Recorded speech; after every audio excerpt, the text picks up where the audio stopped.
तो वृषभ लगन में हम गुरु और शनि के कंजक्शन को लगातार विचार कर रहे हैं और इस वीडियो में तीसरे भाव के लिए अब चर्चा करेंगे। तीसरे भाव में देखा जाए तो आपके गुरु और शनि की जो स्थिति बन रही है यहाँ वो कर्क राशि में बनेगी।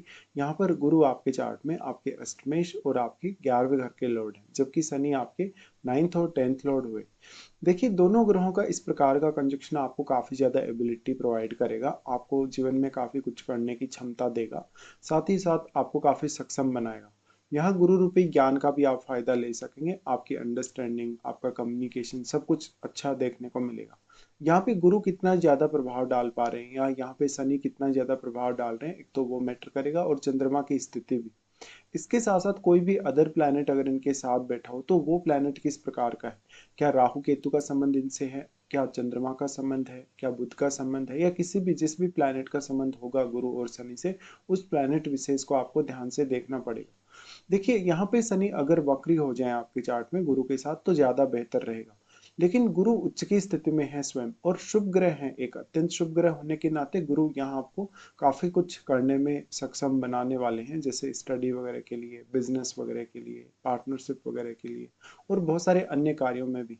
गुरु यहाँ आपकी रुचि भी बढ़ाने वाले हैं, ज्ञान प्राप्ति को लेके, इवन धन प्राप्ति को लेके भी ये कंजक्शन आपके लिए काफी सपोर्टिव है। गुरु अष्टमेश होकर यहाँ आ रहे हैं, अष्टमेश होकर गुरु का थर्ड हाउस में आना ये दिखाता है कि जातक अपने कम्युनिकेशन का बहुत ही अच्छे से यूज कर सकता है अपने अष्टम भाव के लिए, जातक ज्यादा से ज्यादा अच्छा रिसर्च कर सकता है, जातक गहराई तक जा सकता है अष्टम भाव के लिए, और वो अपनी लाइफ में काफी कुछ अचीव करेगा अष्टम भाव से रिलेटेड, अगर वो कोई भी प्रोफेशन चुनता है, कोई भी काम अगर वो करता है। अब यहाँ शनि भी साथ ही जुड़े हुए हैं गुरु के, तो शनि 9th और 10th लॉर्ड हुए और 10th हाउस आपका कैरियर का है, इसलिए जब इस प्रकार से कंजक्शन बनेगा तो ये कैरियर के लिए बेस्ट साबित होगा। लेकिन यहाँ शनि जितना ज्यादा प्रभाव डाल पाएंगे उतना ही ज्यादा आपको कभी कभी डिले हो जाएगा, या तो फिर ऐसा हो सकता है कि चंद्रमा आपका अच्छी स्थिति में नहीं है चार्ट में, तो उससे भी कुछ हद तक आपको डिले होगा।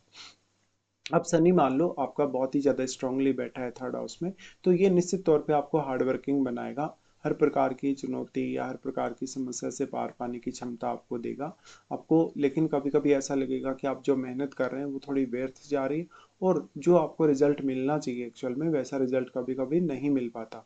चंद्रमा अगर अच्छा प्लेस्ड नहीं है, चंद्रमा अगर शनि से प्रभावित है, अगर अगर मान लो राहु केतु से प्रभावित है आपका चंद्रमा, तो कभी कभी फ्रस्ट्रेशन भी आपको होगी। ऐसे में कोई फायरी ग्रह का अगर इफेक्ट हो, जैसे सूर्य का प्रभाव हो, मंगल का प्रभाव हो, तो ये कंजक्शन थोड़ा चैलेंजिंग बन जाता है आपके लिए। पर फिर भी इंडिविजुअल रूप से ऐसा कंजक्शन आपको फेवर ही करेगा हमेशा।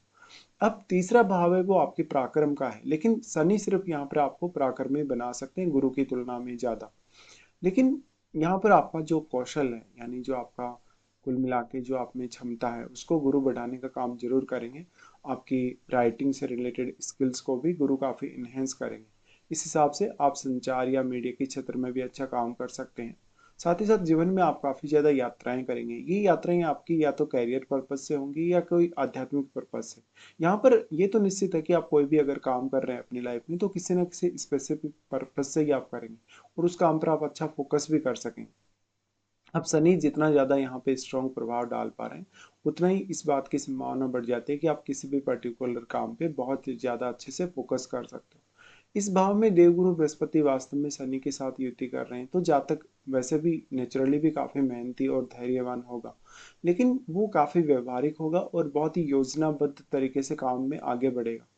इस हिसाब से ऐसे व्यक्ति काफी योग्य व्यक्तियों में गिने जा सकते हैं। ऐसे व्यक्ति किसी प्रशासनिक पद पे जाएं, सरकारी क्षेत्र में जाएं, इवन वो कोई बिजनेस करें, सभी प्रकार के ऑलमोस्ट ज्यादातर कार्यों में ऐसे लोग सफल होंगे, क्योंकि वो वास्तव में अपने एबिलिटी को बहुत अच्छे से यूटिलाइज कर पाते हैं, अपना खुद का वो जो क्षमता है उसको जान पाते हैं।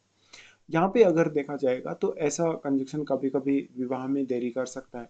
करियर में हालांकि निरंतर मेहनत मांगता है, लेकिन बाद में आपको सफलता भी अच्छी देता है। ऐसा जब तक अपने पराक्रम से अपने करियर में अच्छा कर पाएगा और पराक्रम से ही वो अपने करियर को आगे निकाल पाएगा। ऐसा कंजक्शन होने से बेसिकली आपका, क्योंकि यहाँ पर सप्तमेश भी देखिए, सप्तमेश आपका मंगल है, तो फिर मैरिड लाइफ पर भी इसका इम्पेक्ट आएगा, और सप्तम भाव में बैठे हुए प्लैनेट को भी विचार करिए। वैसे देखा जाए तो जीवन साथी आपका काफी उग्र और गंभीर व्यक्ति हो सकता है। साथ ही जीवन साथी आपको कुछ बड़ा करने, लाइफ में कुछ बड़ा अचीव करने या कुछ पाने के लिए बहुत ज्यादा इंस्पायर कर सकता है, मोटिवेट कर सकता है, या वो आपको सपोर्ट कर सकता है डायरेक्टली। ऐसे में आपका जीवन साथी जितना ज़्यादा गंभीर होगा या व्यवहारिक होगा आपके साथ, उतना अच्छा होगा।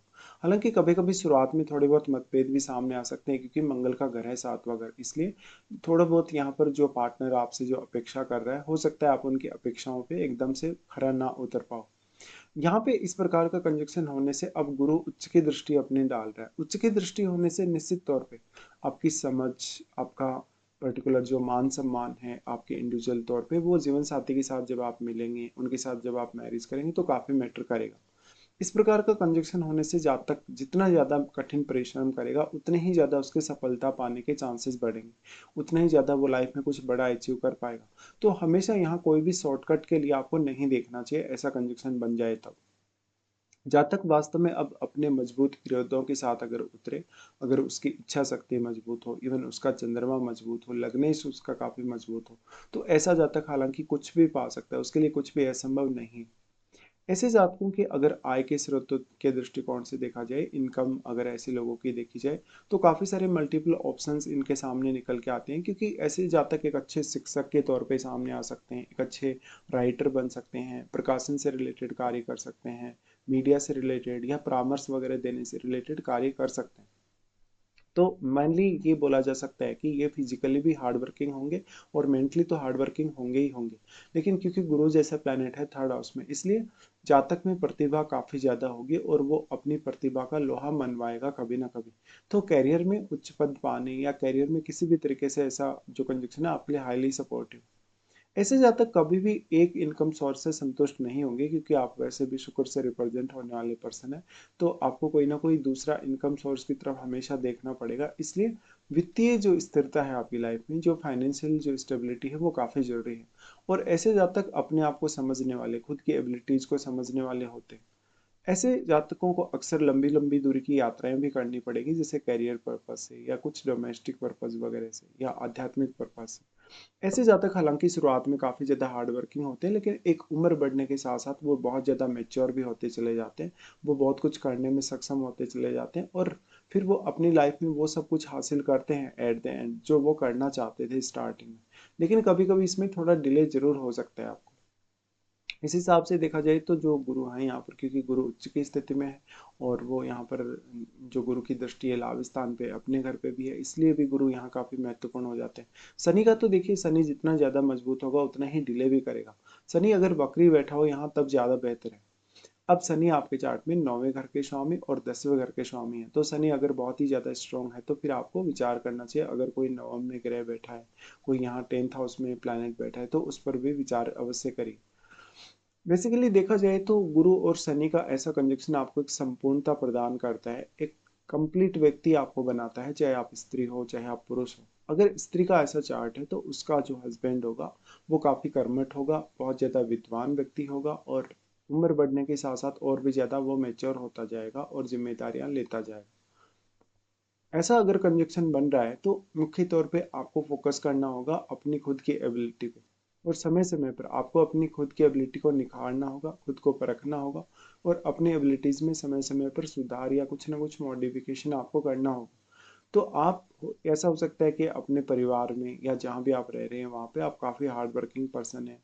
हो सकता है आप बहुत लंबे लंबे समय तक काम करते हैं और कभी भी उतना ज़्यादा रेस्ट भी करना पसंद नहीं करते। लेकिन ये कंजक्शन आपको काफी ज्ञानी बनाएगा, काफी विद्वान, एक बहुत ही बुद्धिमान व्यक्ति, जो दूसरों को भी काफी इंस्पायर कर सके, दूसरों को भी काफी सपोर्ट कर सके।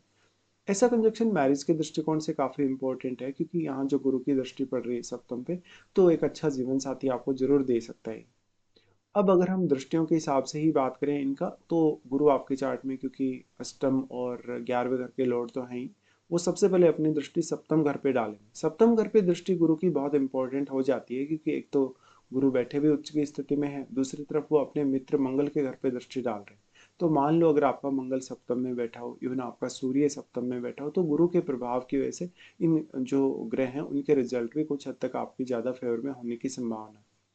यहाँ भी फिर गुरु की दृष्टि पड़ रही है सप्तम पे, तो आपकी पब्लिक छवि उससे निखरती है, या आपकी पब्लिक छवि काफी ज्यादा सुधरती है, या लोग आपको माइंड से अच्छे से जज करते हैं, काफी पॉजिटिवली जज करते हैं। तो पब्लिक डीलिंग के लिए ये काफी अच्छा माना जा सकता है। अब लेकिन जब आप सातवें घर की बात करते हैं तो लगन में बैठे हुए प्लैनेट को अवश्य विचार करिए और सप्तम घर में बैठे प्लैनेट को भी विचार करिए, क्योंकि जो ग्रह लगन में बैठ गए वो अपना प्रभाव सप्तम पे अवश्य ही डालेगा। गुरु का यहाँ दृष्टि का पड़ना बेसिकली आपको पार्टनर से सपोर्ट दिला सकता है। पार्टनर आपका काफी ज्यादा काबिल व्यक्ति हो सकता है, काफी पढ़ा लिखा या विद्वान व्यक्ति हो सकता है। फिर इनका दृष्टि आ जाता है आपके नवम भाव पे। अब वैसे तो गुरु के लिए नीच का घर है ये आपका नवम भाव, लेकिन क्योंकि शनि के साथ ही गुरु बैठे तो गुरु यहाँ कुछ बिगाड़ नहीं सकते या कुछ कमी नहीं कर सकते। एक्चुअल में यहाँ पर गुरु और शनि दोनों की दृष्टि का होना आपको ये दिखाता है कि भाग्य पर बहुत ज्यादा डिपेंडेंसी आपकी नहीं होनी चाहिए, बल्कि खुद के प्रयासों पे, खुद के कार्यों पे या खुद के एफर्ट पे ज्यादा से ज्यादा आपको ध्यान देने की आवश्यकता है। अब ये कैप्रिकॉर्न साइन यानी मकर राशि, मकर राशि पर शनि की दृष्टि पड़ जाए तो ऐसे में बहुत ज्यादा ही हार्डवर्क करने के बाद लाइफ में वो सब मिल पाता है जिसके आप चाहत रखते हैं। हालांकि गुरु एक अत्यंत शुभ ग्रह होने के नाते यहाँ जब गुरु प्रभाव डालेंगे थोड़ा बहुत आपको जिद्दी बना सकते हैं, लेकिन बाकी कोई प्रॉब्लम नहीं देंगे क्योंकि वो एक शुभ ग्रह है। फिर यहाँ पर अगर देखा जाएगा तो इनका प्रभाव आ जाता है 11वें घर पे। 11वें घर के इनका जो प्रभाव है वो बहुत ही आपके फेवर में काम करेगा, क्योंकि एक तो ये इन्हीं का खुद का घर है और यहाँ जो दृष्टि है वो आपकी अपेक्षाओं को बढ़ाएगी, आपके लिए इनकम के नए नए आइडियाज लाएगी और दूसरे लोगों से कनेक्ट होने में आपको काफी ज्यादा ही मदद मिल पाएगी। ऐसे में आपका नेटवर्क बहुत बड़ा हो सकता है। अगर आप बिजनेस में कोई रिस्क लेना चाहें तो आप वो भी कर सकते हैं और अन्य बहुत सारे कार्य हैं जो आप कर सकते हैं। बट बेसिकली ये बहुत इंटरेस्टिंग है कि जो गुरु हैं वो शनि के साथ बैठ के गुरु शनि के घर पे दृष्टि डाल दें और अपने भी घर पे दृष्टि डाल दें तो ये बहुत ही बेहतर है। शनि की दृष्टियों के अकॉर्डिंग बात की जाए तो सबसे पहले जब हम लॉर्डशिप देखते हैं तो 9th हाउस और 10th हाउस की लॉर्डशिप बनती है, लेकिन जो सबसे पहले दृष्टि पड़ेगी तीसरी दृष्टि वो पंचम घर पे पड़ेगी। पंचम घर पे शनि की तीसरी दृष्टि पड़ गई, कभी कभी एजुकेशन में थोड़े बहुत व्यवधान होंगे या तो एजुकेशन में मन नहीं लगेगा। हालांकि बाद में ज्यादा अच्छी स्थिति होगी, जैसे जैसे उम्र बढ़ती जाएगी मैच्योरिटी आती जाएगी और फिर आप कहीं ना कहीं ऐसे कार्यों पे फोकस कर सकते हैं जहां पर आपको बहुत ज्यादा एफर्ट लगाने की आवश्यकता है आज, लेकिन बाद में आपके लिए रास्ता सुगम हो सकता है। शनि का पंचम घर पे दृष्टि का पड़ना बहुत ही इंपॉर्टेंट है और बहुत ही ज्यादा लॉजिकल भी है, क्योंकि ऐसा शनि आपको आपकी खुद की परख देगा आप क्या कर सकते हैं क्या नहीं कर सकते। फिर यहाँ से दोनों की जो दृष्टि नवम भाव पे आ जाती है तो यहाँ क्योंकि शनि स्वयं स्वामी है नौवें घर के, तो वो आपको लंबी दूरी की यात्रा पे ले जा सकते हैं, विदेश यात्रा पे ले जा सकते हैं या कोई भी ऐसा टर्निंग पॉइंट लाइफ का आ गया जहाँ पर आप एक दूसरे से दूसरे जगह कहीं ना कहीं शिफ्ट हो रहे हैं या आप बार बार अपना स्थान परिवर्तन करने के लिए सोच रहे हैं। ऐसे केस में दोनों ही प्लेनेट आपको मदद अवश्य करेंगे। इसके साथ ही फिर गुरु का प्रभाव हो जाता है 11वें घर पे। 11वें घर पे गुरु का प्रभाव बहुत ही इंपॉर्टेंट है, क्योंकि इससे आपकी इनकम लगातार बनी रहेगी, इवन नए कुछ इनकम के आइडियाज या कुछ सोर्सेज भी आपकी लाइफ में बनते हुए रहेंगे। गुरु का यहाँ दृष्टि का पड़ना यहाँ 11वें घर में बैठा हुआ प्लैनेट को भी काफी शुभ कर देगा, और क्योंकि गुरु का ये अपना स्वयं का घर है इसलिए भी। तो यहाँ पर गुरु की दृष्टि का होना बेसिकली आपके अर्निंग्स के लिए अच्छा है, आपकी ग्रोथ के लिए काफी अच्छा है और बाकी बहुत सारे मामलों में और भी ज्यादा आपके लिए अच्छा है। कुल मिलाकर यहाँ पर जो प्लैनेट अब नवम में है वो प्लैनेट भी अपना प्रभाव डाले बिना नहीं रह सकता, तो कुछ हद तक उसके प्रभाव भी आपको देख लेना चाहिए। बट यहाँ पर जो भी प्लैनेट यहाँ बैठ जाएगा आपके नवम घर में वो शनि के ही घर में बैठेगा, तो शनि आपका कितना ज्यादा मजबूत है। अगर शनि आपका यहाँ पे बहुत ही ज्यादा मजबूत है तो आपको काफी धैर्य रखना पड़ सकता है फिर। तो गुरु यहाँ बैठे ग्रह के प्रभाव को भी शुभ करेगा, आपके फेवर में करेगा, कुछ हद तक आपके नेटवर्क में भी काफी ज्यादा विशालता लेकर आएगा। अब गुरु की भी यहाँ पे कहीं ना कहीं जो पॉजिटिव दृष्टि पड़ रही है उसकी वजह से आप काफी धनवान बनेंगे, लेकिन काफी स्लो स्लो बनेंगे पाएगी।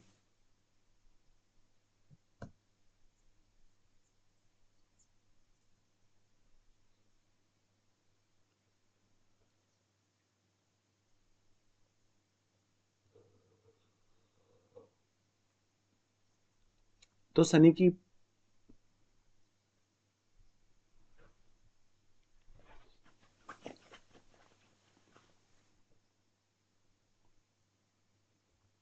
तो शनि की जो पंचम पर दृष्टि है वो आपको बहुत परिपक्व बनाएगी, निर्णय लेने के लिए काफी अच्छा बनाएगी, काफी मेहनती बनाएगी और जो जो भी आप निर्णय लेंगे उनको आप जब भी काम करेंगे कोई भी नई शुरुआत करेंगे काफी प्रायोरिटी देंगे और नए नए अनुभव भी आप हासिल करेंगे। साथ ही ऐसा हो सकता है कि आपकी जो शुरुआती एजुकेशन है हो सकता है उतनी अच्छी नहीं रही हो, संतान के साथ जो बाद में थोड़ी बहुत रिलेशन कभी कभी बिगड़े भी हों, लेकिन ये सब कुछ मैनेजेबल है। इसमें बुध का बहुत बड़ा रोल है। आप बुध आपका जितना स्ट्रांग होगा चार्ट में उतना ही ज्यादा ये आपके लिए अच्छा है। फिर जो दोनों की दृष्टि जो नवम घर पे आ जाती है, नवम घर पे ये दृष्टि आपके लिए काफ़ी फेवर कर सकती है। बट यहाँ पे आपको हार्डवर्क किए बिना अपने भाग्य पे बहुत ज़्यादा डिपेंडेंसी नहीं रखनी चाहिए। फिर शनि का दृष्टि यहाँ से आ जाएगा 12th हाउस पे। देखिए शनि वैसे ही कर्क राशि में बैठे हैं, और क्योंकि गुरु जैसे अत्यंत शुभ ग्रह के साथ बैठे हैं, इसलिए वो अपने नीच के घर पे अगर दृष्टि डालते हैं तो यहाँ वो कोई नुकसान आपको वैसे तो नहीं करने वाले, लेकिन कभी कभी फॉरेन टूर में, फॉरेन सेटलमेंट में डिले दे सकते हैं बस। यहाँ पर आपको आध्यात्मिक उन्नति होने के अब चांसेस बढ़ जाते हैं इस तरीके से। तो कोई भी प्लैनेट जो आपका यहाँ बैठा है, जैसे राहु बैठा हो, केतु बैठा हो, या कोई भी अदर प्लैनेट जो आपके चार्ट में किसी न किसी भाव का स्वामी है, तो उस प्लैनेट विशेष पे आपको ज़्यादा फोकस करने की आवश्यकता है। अब वो प्लैनेट का फिर प्रभाव छठे घर पे भी होगा, तो कहीं ना कहीं आप ये बोल सकते हैं कि 12th हाउस में बैठा हो गया आपके करियर पर भी अपना इम्पैक्ट डालेगा। तो एक बहुत ही ज़्यादा सदा हुआ कंजक्शन, एक बहुत ही सटीकता वाला कंजक्शन, जहाँ पर सब कुछ आपको क्लियर होना चाहिए, बार बार डिसीजंस नहीं बदलने चाहिए, ऐसी कंडीशन में आपको ये गुरु और शनि का जो कंजक्शन है ले जाएगा। अब गुरु और शनि का कंजक्शन है तो व्यक्ति वैसे भी काफ़ी ईमानदार है, बहुत ज़्यादा साहसी है, एनर्जेटिक है, और वो क्योंकि चंद्रमा का घर है तो काफ़ी इमोशनल भी हो सकता है कभी कभी, लेकिन इमोशनलिटी आपके खुद के उतनी ज़्यादा कभी कभी काम आएगी नहीं जितना आपकी इमोशनल होने का फ़ायदे दूसरे लोग उठाएंगे। तो यहाँ प्रैक्टिकल बने रहना ही आपके लिए ज़्यादा बेहतर एक विकल्प होगा। ऐसा कंजक्शन है तो लाइफ में आप जितनी ज़्यादा स्थिरता की तरफ जाएंगे, स्टेबल लाइफ करने को देखेंगे, उतना अच्छा है। तो जहाँ भी आप ज्वाइन करें, कहीं भी आप काम करें, वहाँ से काम को बार बार बदले नहीं, बल्कि आप एकदम स्टेबल बने रहें। ऐसा कंजक्शन है तो व्यक्ति खुद की भावनाओं को समझ पाता है, खुद की योग्यता को समझ पाता है, और उसको हालांकि थोड़ा समय कभी कभी लग जाता है, बट बेसिकली ऐसा कंजक्शन बहुत रेयर भी है, और बहुत अच्छा जो कंजक्शन है मोस्टली आपको कार्यों में सपोर्ट करेगा। तो ऐसा कंजक्शन होने से व्यक्ति वैसे भी छोटी उम्र से ही काफ़ी ज़्यादा अच्छा काम करने वाला हार्ड वर्क का व्यक्ति होगा, और हो सकता है वो कुछ ऐसे अपने लिए रास्ते खोजे, कुछ इस तरीके के वो कार्य करे जहाँ पर उसको एक एक्स्ट्रा इनकम वगैरह मिल सके। तो इस प्रकार का कंजक्शन बहुत ही इंपॉर्टेंट हो जाता है। और फिर आप ये देखिए कि इनमें से कहीं ना कहीं जो ऐसा ग्रह जो वक्री है, वास्तव में गुरु अगर वक्री हो गए, क्योंकि गुरु अत्यंत शुभ ग्रह भी हैं और अपनी उच्च की स्थिति में भी है, तो वक्री होने से इनका शुभ प्रभाव तो काफी कम हो जाएगा, बट शनि का वक्री होना फिर भी काफी अच्छा माना जा सकता है। तो ऐसे केस में बहुत सारी संभावनाएं हैं, बहुत ज़्यादा हार्डवर्क की, सब कुछ आपके सामने है, और लगभग आपको जो भी कुछ करना है लाइफ में, जो भी कुछ पाना है, उसके लिए जितना ज़्यादा लंबे समय तक आप प्रयासरत रहेंगे, उतना ही ज़्यादा आप बेहतर कर सकेंगे। कुल मिलाकर देखा जाए तो ऐसा कंजक्शन आपको मोस्टली तो फेवर करेगा, लेकिन फिर भी आपको ये दशा के अकॉर्डिंग देखना चाहिए कि दशा आपको कौन सी है और कब तक आपकी वो दशा रहने वाली है। इस हिसाब से महादशा का भी काफी बड़ा रोल है। एक तो अगर मान लो आपको शनि की महादशा होगी तो काफी डिफरेंट रिजल्ट होंगे, अगर गुरु की महादशा होगी तो काफी डिफरेंट रिजल्ट होंगे। ऐसे केस में आप बस अपने खुद के प्रयासों से ही थोड़ा बहुत लाइफ को बदल सकते हैं, या थोड़ा बहुत कहीं ना कहीं चेंज कर सकते हैं। तो इस प्रकार के कुछ परिणाम रहेंगे आपके गुरु और शनि के आपके थर्ड हाउस में होते हुए।